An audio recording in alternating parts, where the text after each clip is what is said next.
শপথ করে বলছে, আল্লাহর কসম খেয়ে বলছি, আমি নিজে একটা জমি বিক্রি করে দিলাম, জমি বিক্রি করে দিয়ে এই প্রতিযোগিতা চালাচ্ছি। যতদিন আল্লাহ আমাকে হায়াতে রাখবে ইনশাআল্লাহ ভিক্ষা করে বিক্রি করে এই কোরআনের মজলিস আমি চালিয়ে যাব। অনেকে সমালোচনা করতে যে আল্লাহ তাদের হিদায়াত করে, মানে এত হিংসা। আবার কেউ কেউ বলছে এটা শ্মশানের জায়গা, তহা হুজুর শ্মশানের জায়গা। হাসবো না কাঁদবো ঠিক করতে পারিনি। শ্মশানের জায়গা জোর করে নিয়ে উনি অট্টালিকা করেছে। কয়েকটা বাঁদর ও ঘেউ ঘেউ ঘেউ ঘেউ ঘেউ ঘেউ বাঁদর, ও বাঁদর নিজেকে হাইলাইট করার জন্য ঘেউ ঘেউ করে যাচ্ছে। শ্মশানের জায়গা না তোর বাবার জায়গা রে, ওকে জিজ্ঞেস করেন তোর বাবার জায়গা, তোর বাবার জায়গায় যে বলছে আমার মনে হয় তার রক্তের জায়গায় রক্তের কোনো দোষ আছে। বলে অমুকের পয়সা নিয়ে করছে, কে বলছে অমুকের পয়সা নিয়ে অট্টালিকা করেছে, কে বলছে অমুকের পয়সা নিয়ে এই করেছে ওই করে। বলতে দেন কোরআনের মজলিসের জন্য যদি অনুষ্ঠান করার জন্য রাস্তায় পাকা রাস্তার ধারে আমাকে বাসুল নিয়ে বসতে হয়, কসম খোদার আমি তাও বসবো। কোরআন শরীফ তিলাওয়াত যিনি করছেন তিনি যে সওয়াবের হকদার হবেন, আল্লাহ তাআলা তাকে সওয়াবের হকদার করবেন। আর যারা বসে বসে শুনছেন তিনিও সেই সওয়াবের হকদার হবেন। পৃথিবীর বুকে বহুত অনুষ্ঠানে গেছেন, পৃথিবীর শ্রেষ্ঠতম অনুষ্ঠান কোরআনের অনুষ্ঠান। কাল কিয়ামতের ময়দানে, মাহশারের ময়দানে আল্লাহ রাব্বুল আলামিন স্বয়ং নিজে কোরআন শরীফ তিলাওয়াত করবেন। আল্লাহ স্বয়ং নিজে কোরআন শরীফ তিলাওয়াত করবেন। সেই কোরআন পাক মজলিসে এসেছেন, বৃথা সময় ইদিক উদিক না দিয়ে এই পবিত্র মজলিসে আপনাদের সকলকে আসার জন্য অনুরোধ করছি। এবং যেসব কারি সাহেব ভাইয়েরা নাম লিখিয়েছেন, আজ থেকে 15 দিন 1 মাস আগে নাম লিখিয়েছেন, তানারা এখানে এসেছেন, এসে একটু পায়তারামি করছে, এটা নিজেকে খুব চালাক মনে করছে। সবার শেষে গাইব, লাস্টের দিকে গাইব, তারা কিন্তু নাম লিখছে না। সেই কারণে আমরা ঠিক করে নিয়েছি যদি 10 জন কারি সাহেব হয়, 20 জন হয়, তাদের দিয়ে আমরা প্রতিযোগিতা চালাবো ইনশাআল্লাহ। আমরা 6:30 পর্যন্ত টাইম দিয়েছিলাম। 6:30 পরে যেসব কারি সাহেব নাম লিখাতে চাইছে তাদের নাম আমরা লিখব না, তাদের ঘরে এই প্রতিযোগিতায় আমরা অংশগ্রহণ করাবো না। প্রত্যেকটা কারি সাহেবদের উদ্দেশ্য করে বলছি, এই পবিত্র অনুষ্ঠান এটা আমার নিজের অনুষ্ঠান নয়, এটা আপনার অনুষ্ঠান, এটা আপনাদের অনুষ্ঠান। শুধু আমি আপনাদের কাছ থেকে সহযোগিতা চাইছি, আপনারা আমাদের পাশে থেকে এই সুন্দর অনুষ্ঠানকে আরো বড় বড় তুলবেন। লক্ষ লক্ষ টাকা খরচা করে এই পবিত্র অনুষ্ঠান করেছি। আমি পারতাম এখানে একটা বড় জলসার মজলিস করতাম, বড় বড় বক্তা নিয়ে আসতাম, গরু জবাই করে বিরিয়ানি করে খাওয়াতে পারতাম, খাসি জবাই করে বিরিয়ানি করে খাওয়াতে পারতাম। আমাকে অনেকে যুক্তি দিয়েছে, আমাকে অনেকে বলেছে যে আপনার বাড়িতে জলসার একটা আয়োজন করুন বার্ষিক। আমার উত্তর একটাই ছিল তাদের কাছে, অন্য অন্য পীরজাদারা পীর সাহেবরা করেন, সারা বাংলায় জলসা হয়, ভারতবর্ষে জলসা হয়। আমি কোরআনটাকে নিয়ে জড়িয়ে থাকতে চাই, আমি কোরআনটাকে নিয়ে বুকে নিয়ে থাকতে চাই। এই কোরআন প্রতিযোগিতা করতে গেলে প্রায় 40 লাখ টাকার মতন খরচা আছে, 38-40 লাখ টাকা খরচা। এবছরে কোরআনের মাজলিস করতে পারবো কিনা এর সন্দেহ জেগেছিল।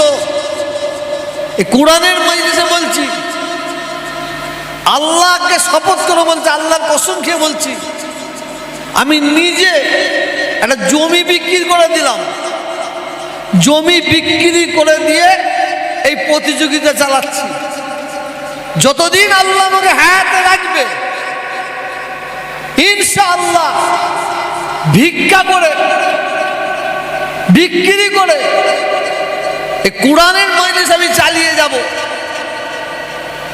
এই কোরআনের মাজলিস আমি চালাচ্ছি। যারা এসে হাজির হয়েছেন এই মাজলিসে আল্লাহ তাআলার দরবারে দোয়া চাই, কাল কিয়ামতের ময়দানে, মাহশরের ময়দানে এই কোরআন শরীফকে ওসিলা করে আল্লাহ যেন আমাদের সবাইকে নাজাত দিয়ে দেন। এই পবিত্র মাজলিস অনেকে অনেক কথা বলে, বলতে দেন, কোনো অসুবিধা নেই। গাছ তোর নাম কি? ফলেই আমার পরিচয়। গাছ তোর নাম কি? ফলেই আমার পরিচয়।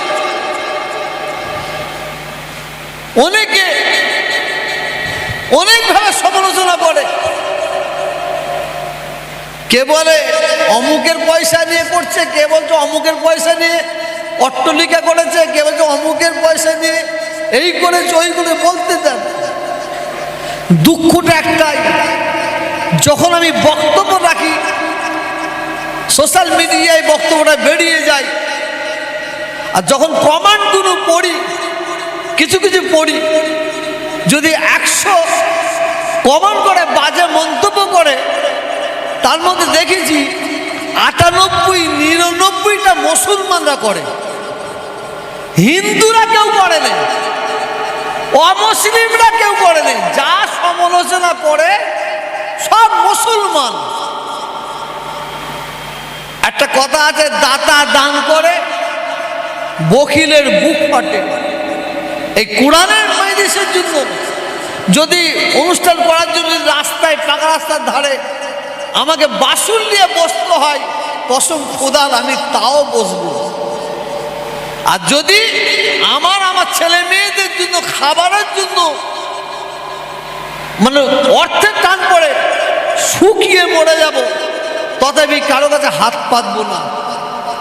ও একটা একটা মুসলমান ভাই উন্নতি করছে, তার জন্য দোয়া চাইব। দোয়া তো দূরের কথা, যত বড় সমালোচনা, বললাম না আল্লাহকে সাক্ষী থেকে বলছি, কসম খোদার, জমি বিক্রি করে এই অনুষ্ঠান করছি। অনেকে সমালোচনা করতে যে আল্লাহ তাদের হিদায়াত করে, মানে এত হিংসা। আবার কেউ কেউ বলছে এটা শ্মশানের জায়গা। তহা হুজুর শ্মশানের জায়গা, হাসবো না কাঁদবো ঠিক করতে পারিনি। শ্মশানের জায়গা জোর করে নিয়ে উনি অট্টালিকা করেছে। কয়েকটা বাঁদর ও ঘেউ ঘেউ ঘেউ ঘেউ ঘেউ বাঁদর, ও বাঁদর নিজেকে হাইলাইট করার জন্য ঘেউ ঘেউ করে যাচ্ছে। শ্মশানের জায়গা না তোর বাবার জায়গা রে, ওকে জিজ্ঞেস করেন তোর বাবার জায়গা, তোর বাবার জায়গায়। যে বলছে আমার মনে হয় তার রক্তের জায়গায় রক্তের কোনো দোষ আছে, আমার রক্তকে পরীক্ষা করুন, আমার রক্তের দোষ আছে কিনা, ব্লাডের দোষ আছে কিনা। আমি আবার বলছি, আমরা কোনোদিন আগিয়ে যেতে পারবো না, আমরা কোনোদিন মাথা উঁচু করতে পারবো না যদি আমাদের মধ্যে হিংসাটা দূরে না থাকে। এই এই জাতি আমরা পিছিয়ে আছি একমাত্র হিংসার জন্য। নিজের মায়ের পেটের ভাই যদি একটু উন্নতি করে, নিজের মায়ের পেটের ভাই তার উপর হিংসা করে। দোয়া করবেন। এই অনুষ্ঠান করার জন্য আমাকে বহুত মানুষ আমার পাশে সহযোগিতায় দাঁড়িয়ে যায়, অনেক সাহায্য করে। মাদ্রাসা, মসজিদ, এতিমখানা, মুসাফেরখানা, যাকে যখন যে কথাটা বলি কেউ না বলেনি। দুইয়ের জায়গায় একও দেয়, একের জায়গায় হাফও দেয়। এটা ভালোবাসা, শুধুমাত্র ভালোবাসা। আমরা মানুষের সাহায্য নিয়ে যেন ঠিক জায়গায় আমরা কাজ করতে পারি, এই দোয়াটা করবেন। অনেক বক্তব্য রাখলাম, এখন কে পড়বে? জালাল বোধ কে পড়বে? এখন জনাব হযরত কারি হিদায়াতুল্লাহ সাহেবকে অনুরোধ করব, সবাই চাতক পাখির মতন বসে আছে, একটা আপনার মুখে একটা কিরাত শোনার জন্য।